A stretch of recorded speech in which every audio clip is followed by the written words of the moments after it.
I love the Kruger National Park so much.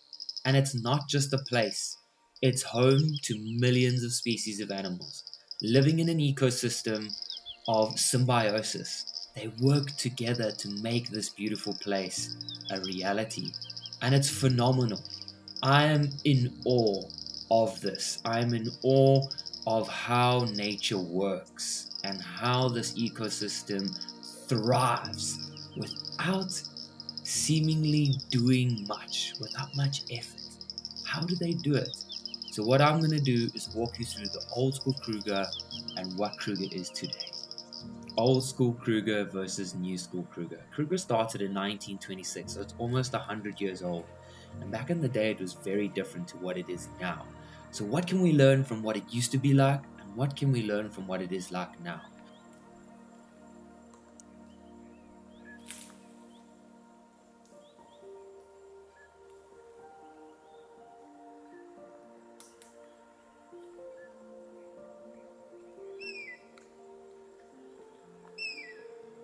I wake up between 3:30 and 4 a.m. because I need 2 hours to get ready, and it takes about 45 minutes to get to the Kruger Park if I'm leaving from home. So I get up, get my things ready. Most of the stuff is packed the night before. I do a nice 30-minute stretch. Sometimes I add gym into that, which will just be some calisthenics. Then it's a matter of getting to the car, packing the stuff in the car, and going to the kitchen to make a cup of coffee, which is just a must when you go into the Kruger Park. You have to have some coffee, come on. Then it's a matter of driving to the park. It takes, like I said, 45 minutes to get there. You've got to be wary of wild animals on the road. The fences do not stop for wild animals. They can go underneath, some idiots can jump over. And then there's also cows and dogs on the road, which is really sad. The people just let their cows roam freely, so the cows can be a major problem. Usually not when it's dark, but once the sun is up, they let the cows go and they roam freely between the two fences. This is Kruger National Park, open camp in the middle of the Kruger. Kruger's 370 kilometers long and 70 kilometers wide. It borders Mozambique and Zimbabwe. What's so interesting about the Kruger is it's 20,000 kilometers squared, which is a huge area. It's massive. It is the biggest park in South Africa. The second biggest would be the Kalahari, because the Kalahari is in South Africa and in Botswana, and total with Botswana and South Africa, the Kalahari is bigger, but the part in South Africa is smaller than the parts of Kruger National Park.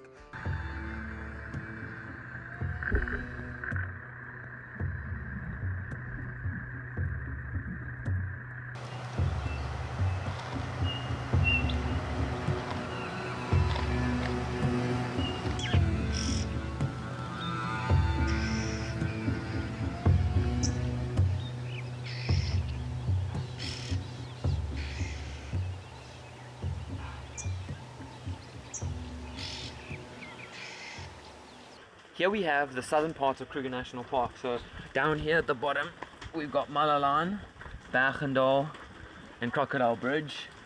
You've got Numbi, Pabeni, Skukuza, there's Paul Kruger Gate, Losabi, and then all the way up to Chokwane where we are now, where you can get the best bush breakfasts or foods. Then you've got Satara, and then from there it goes up to Olifant, Lataba. So this is about half of the Kruger National Park here. And what's so interesting is that Kruger is 2 million hectares. The Kruger is run by SANParks, South African National Parks. They are the ones who manage and own the 21 national parks of South Africa. So Table Mountain is part of SANParks, the Karoo National Park, Mountain Zebra. There's so many different national parks in South Africa. This part from here, Paul Kruger, all the way up to Orpen, and actually further than that is the Greater Kruger. That's another 1 million hectares. From Paul Kruger to Orpen is Sabi Sands. So this here, this would be Sabi Sands, and this is Manyeleti. Close to Orpen is called Manyeleti, and then from Orpen up along the border of Kruger is the Timbavati. So the private Kruger, your benefits are you can off-road. There's 3 vehicles allowed on one sighting at one time, and you have guides and trackers that are extremely good, professional at what they do. They've been training for a long time, they've got a lot of experience. They also manage the animal sighting. So they follow the animals and they know where the animals move, they know their territories. They're very passionate about their area and the animals that they have. So like Ngala here at Orpin, where I saw the white lion yesterday, they know that Birmingham Pride very well. They know, they've seen the cub grow up, the white cub, they've seen it grow up. Whereas in the Kruger, it's a little bit more difficult to manage the animals and control the animals being a guide, because the animals move all over the Kruger National Park. So that is the benefit about the greater Kruger. Yes, that's what makes it more expensive. The Kruger itself, there can be 100 cars on one sighting, there is no off-roading, and like I said, very difficult to manage the animals and to follow where they go. I know there are some Facebook groups where people actually follow where the animals go. It is a lot more difficult though. At one of the coolest picnic spots in the whole of Kruger. This is a kind of a bush wild picnic spot with a really good restaurant. So they've got a restaurant here that serves basically local South African food. So what time do you wake up and you start making the bread? The dough? 4:30. So what time you, 4:30, eh? 4:30 early in the morning. How many do you make? How much? We'll make at least 3 or 4 buckets. 20-liter bucket. 20 litre. So he makes about 80 litres worth of dough. Yeah. And this is the best bread in the world because they cook it on a fire with charcoal, and it's called a renosterkoek. You will not get this anywhere else in the world. Oh, here's the main lady. You only get it at Chukwan, eh? It will quick and get back. You see? Okay. Yeah, so you have to put it. It's a skill, eh? Yeah. You have to put it. You see now it's turning spine like this. When I put it inside, you see it's not ready. And then you turn it Now so that I it want cooks to see through. This one is not ready. I have to put it like this.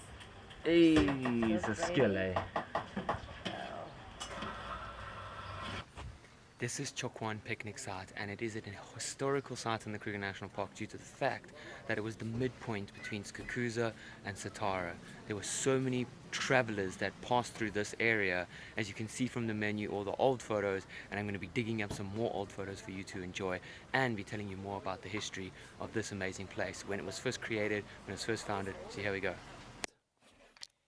It says there's evidence that an unknown group of prospectors prospected for gold or diamonds on the site during 1879. Wow. 1879, that's crazy. Yep. Long ago, the Kruger Park was a scary place. Not a place of leisure, travel, excitement. It was a place of trade, a place of survival, a place of unknown.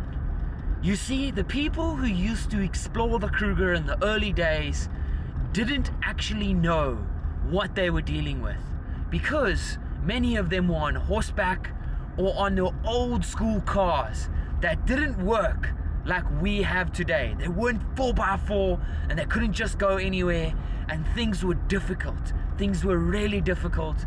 Getting to places was difficult. There wasn't such thing as a tar road. There weren't such things as shops and aeroplanes. Life was difficult in the early days of the Kruger National Park. It was first founded in 1926. That's when it became a national park. But the early days of Kruger before then was around 1913. And that's amazing to think that back in those days people were traveling this place on horseback. They were walking. It's incredible to think what Kruger National Park went through to get to where it is today, where people travel from all over the world to come and experience it as a holiday, as a leisure activity, you know, a safari.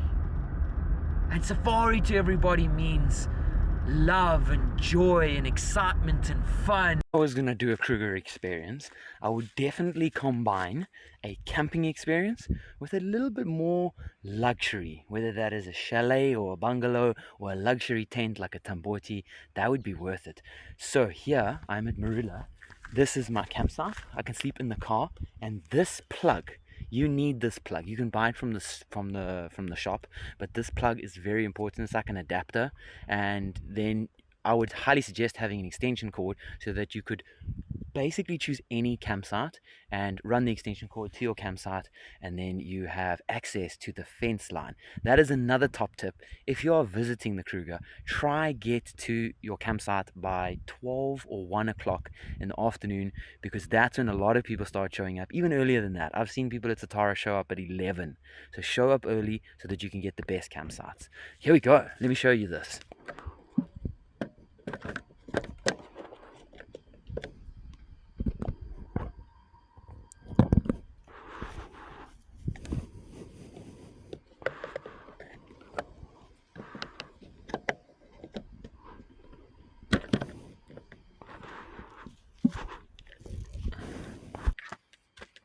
One of the best things you can do is think worst case scenario when you are camping or you're out in the bush.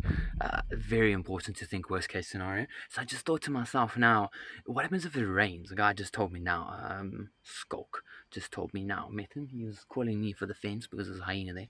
Skulk was telling me that there's a lot of rain for tonight and a lot of rain for tomorrow. So if there's a lot of rain, this is gonna run off. There's gonna definitely be runoff, and then the plug is gonna get flooded. So I've put it up in a tree with a bucket on it. Gates. Malaline has one. Marula has one. There's one at Tsenzi. Then you must make noise. There could be hyenas walking the fence line. There could be a leopard walking the fence line. There could be lions on the road here. Make noise. There's been elephants right there before. Make noise. Don't be quiet. Good morning. This is Sunday, the 7th of April, and I'm super excited. Yesterday we saw those white lion. Let's go see if we are very lucky to go and find them again. Much love. No lions. They've moved off. They obviously were tired of getting wet and they went to find some sort of shelter. I'm sure there's some sort of lion bar around here. So this is for you guys, eh? I really, I don't know if I was really gonna do this, but I had to. I need to show my YouTube fam family and everybody else who gets to see this, because I'm probably gonna put it on TikTok and Instagram. But here it is, the Renosterkoek bread. I like how my bread changed. Renosterkoek brood met kuruvos and sheba. Steering wheel, but that's okay.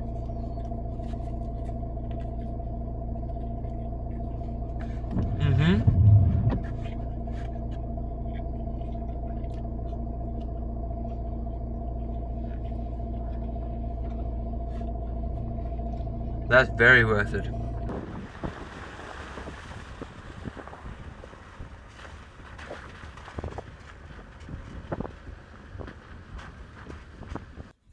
Hello, beautiful. He is, from the size of his trunk and his ears, probably around 35 years old. He is coming to inspect the cars.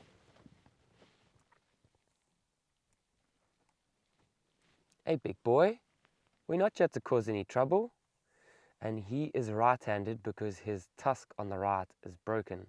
Hey, big boy. Hey, big boy. Hello. It's okay. I love you. I love you, my boy. I love you. I love you, my boy. It's okay. It's okay, my boy. I love you. Yeah, I love you. We're not here to hurt you. So he was just coming to inspect the car, just showing us why he's an elephant. That's exactly what elephants love to do. On the 26th of March 1898, the Salisbury Game Reserve was proclaimed. This was the old Kruger National Park, and it was only about 10,000 hectares. In 1902, Stephen Hamilton was granted a 2-year lease of leave from the Scottish military, and he was given the job to be the warden of the Salisbury Game Reserve. He had a massive task in front of him, and basically his objective was to make himself unpopular with the poachers and to make himself unpopular with the hunters in the area. It was an extremely difficult job because at that time, the Anglo-Boer War had started, and many of the herds, the species of animals, were being decimated for bushmeat or for poaching. In 1922, after the aftermath of the Anglo-Boer War, Stephen Hamilton was concerned with the movement of demand for agricultural land. Thus, Stephen Hamilton went to the government and approached Senator Deneys Ritz to try and turn this to government control so that it could be protected by the government, and he was not successful. But in 1926, Kruger National Park became what it is today. On the 31st of May, 1926, the papers were signed. P.J. Grobler, a nephew of the great Paul Kruger, managed to win over the council, win over the parties, and Stephen Hamilton managed to convince him that it was the right thing to do and to turn the Kruger National Park in what it is today. Stephen Hamilton contributed to 40 plus years to the Kruger National Park and to animal welfare, and if it wasn't for him, this game reserve, Kruger National Park, would not be what it is today. He was an incredible character, and that's why he was nicknamed or dubbed Skukuza, which means change maker, he who changes everything. And in honor of him, the main camp in Kruger is named Skukuza. This here is the koppie where his ashes were spread. There are many historical sites here in Kruger National Park, and I highly suggest you come and visit them. On the 16th of September 1900, at this point on the south bank of the Crocodile River, the Boer forces under the Commander General Ben Viljoen sparked and destroyed most of their artillery pieces and ammunition to save them falling into the hands of approaching British Army under the General Paul Kruger. Here, the old transport road between the Delagoa Bay and Lydenburg crossed the Crocodile River. This ford was used from 1874 to 1892. After the opening of Delagoa Bay railway line in 1892, it fell into disuse. The first Europeans to set foot in the Mpumalanga Lowveld were 31 men, led by Francois de Kopper. Delagoa Bay, later Lourenco Marques, and now Maputo, was a Dutch possession at the time, and in 1725 the Dutch East Indian Company ordered an expedition to proceed from Delagoa Bay to investigate the possibility of trade with the hinterland and also to check existing trade routes in the interior. Just north of Crocodile Bridge's rest camp, a party met a hostile group of inhabitants and after a small skirmish beat a hasty retreat. The next white people to pass through this area were two parties of fur trackers who traveled through the central part of the park, crossing Mozambique via the Shilowa and Matsubishi gorges through the Limbombo Mountains. In 1844, Chief Commandant A.H. Potgieter came to an agreement with the Portuguese and defined the boundary between the Southern African and Mozambique territories, much as they are seen today. 2 years later, Potgieter bartered with the Swazis to acquire territory between the Crocodile and the Lepelele rivers. In 1869, gold was discovered in the Lydenburg district and people soon flocked to the area. The Lowveld had been practically unknown before, but soon became a popular hunting area. Highveld farmers moved down the escarpment to find winter grazing, and for their herds finding themselves in a game-rich area, proceeded to hunt. They were followed by professional hunters seeking ivory, horns, skin. Game numbers declined rapidly, and in 1844, President S.J.P. Kruger proposed in the Transvaal Volksstraat that a game sanctuary be established to preserve the fast disappearing fauna and flora of the Transvaal Republic. At the stage he was a lone voice in the crying wilderness. Public opinion was not favorable, and it was some 14 years later that the area between Crocodile Bridge and the Sabi rivers was proclaimed a wildlife sanctuary in which any person found guilty of destroying, hunting or wounding game animals would be prosecuted and penalized. The proclamation was signed on the 26th 1898, and the small Sabi Game Reserve and the Shingweti Game Reserve were the beginning of what has grown into the world-renowned Kruger National Park. Then the area of the Sabi Game Reserve was only 4,600 kilometers squared.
favorite thing about game viewing and game drives is just sitting with animals. You really can be so present when you find something that you're interested in and appreciate and passionate about. For some people it's crazy things like lion and leopard. For me, it's something as simple as a herd of buffalo. I think it's awe-inspiring and absolutely majestic to see 2, 3, 4, 5, 6, 700, almost 1,000 buffalo just interacting with themselves. You don't think about anything. I haven't said a single word to myself. I've only spoken to the camera, and you just watch them. You see how they behave. You see how the oxpeckers behave. It's really something special.